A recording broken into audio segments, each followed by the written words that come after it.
And thank you, experts on the dais and the audience of the dais. I had an experience with that manner since I say it's more than 14 years. अभी जो तुमने video देखा देखकर लगा होगा कि कोई काफी पढ़ा लिखा बाबा है जो इंग्लिश में प्रवचन दे रहा है। जाहिर सी बात है कि इसको सनातनी हिंदू का टैग भी मिला होगा, लेकिन सच बात तो ये है कि ये आदमी धर्म के नाम पर सिर्फ धंधा ही नहीं अपराध करता है।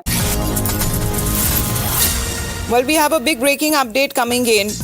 As far as when it comes to this notorious molester Baba is concerned, he's now been arrested.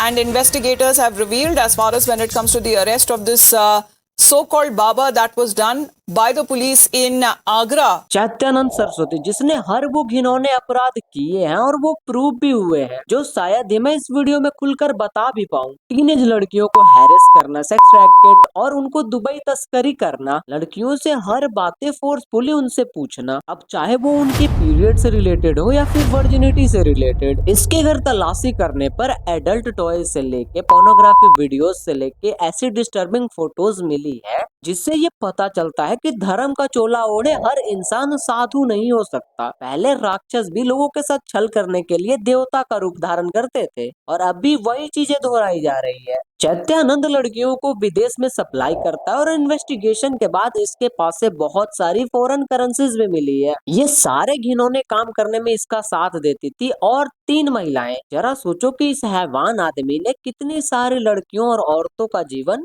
अपने हवस के नीचे कुचल के रख दिया और खुद धर्म का चादर ओढ़कर बैठ गया। इसे भी ये बात पता है कि हिंदुइज्म में विश्वास करने वाले लोगों की आस्था इतनी ज्यादा खोखली हो गई है कि वो आंख बंद करके किसी को भी अपना गुरु मान लेते हैं। चैत्यानंद अकेला इंसान नहीं है जो धर्म की आड़ में ये सारी चीजें करता है। गुरमीत राम रहीम, आसाराम बापू, चैत्यानंद सरस्वती, सारे ऐसे हैवान लोग हैं जिन्होंने कोई कसर नहीं छोड़ी है हिंदुइज्म को बदनाम करने में। तुम चाहे कितना भी इंटरनेट पर अनिरुद्धाचार्य जी को ट्रोल कर लो, लेकिन वो आदमी जेन्युइनली अच्छा काम करता है। लेकिन इन जैसे असुरों का क्या करें जिनके लिए औरत और लड़की की इज्जत बस एक खिलौने के बराबर है। दिल्ली में इंस्टीट्यूट चलाने के आड़ में इस आदमी ने सबको अपना हैवानियत भरा चेहरा दिखाया है। ये सब होने के बाद शायद ही आगे से कोई इन जैसे ढोंगियों पर भरोसा भी करना चाहेगा। इन जैसे ढोंगियों से लाख गुना बेहतर ना रावण था। भले ही रावण सीता माता को हर ले गया, लेकिन कभी भी रावण सीता माता को छूने की हिम्मत तक नहीं की। फिर भी लोगों ने रावण को राक्षस का दर्जा देकर हर साल उसको जलाना शुरू कर दिया। लेकिन ये सामाजिक असुरक्षा रावण के पुतले जलाने से खत्म नहीं होगी। अगर समाज से सच में बुराई को हटाना है तो पहले इन जैसे ढोंगियों को कड़ी से कड़ी सजा होनी चाहिए। जलना रावण को नहीं, इन जैसे असुरों को चाहिए। एक तरफ लोग चप्पल पहनकर मंदिर के अंदर तक नहीं जाते कहीं भगवान गुस्सा ना हो जाए, दूसरी तरफ कुछ ऐसे भी लोग होते हैं ना जो भगवान के नाम लेकर हैवानियत से भी घिनौनी चीजें कर देते हैं। और ये चीजें हमारे यहाँ सबसे ज्यादा इसीलिए होती है क्योंकि हमारे देश के लोगों को ना बेवकूफ बनाना बहुत आसान है। अगर कम पढ़े लिखे लोगों को झांसे में लेना है ना तो उनको संस्कृत के 2-3 श्लोक सुना दो, और अगर थोड़े पढ़े लिखे लोगों को झांसे में लेना है ना,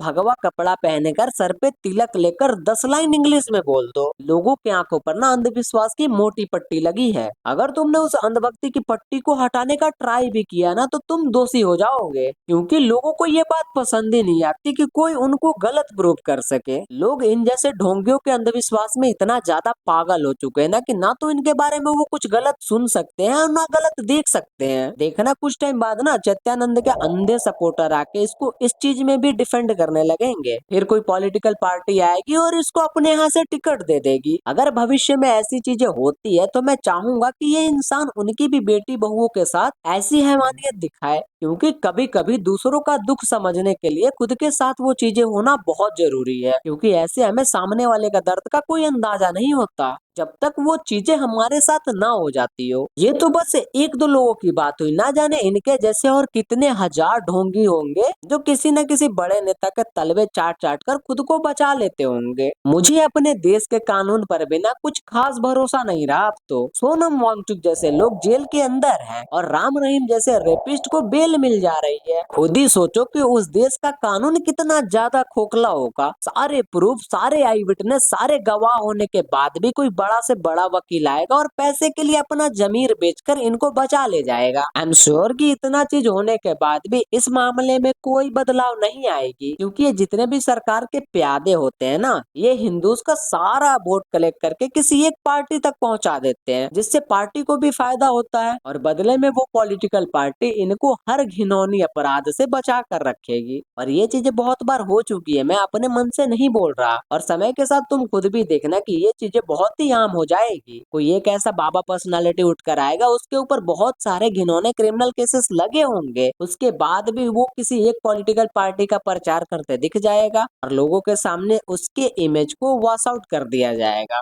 तो बस आज के लिए इतना ही। अगर वीडियो पसंद आई होगी तो वीडियो को लाइक कर देना, कमेंट में अपना ओपिनियन दे सकते हो, चैनल को सब्सक्राइब भी कर सकते हो। मिलता हूँ अगली वीडियो में, तब तक के लिए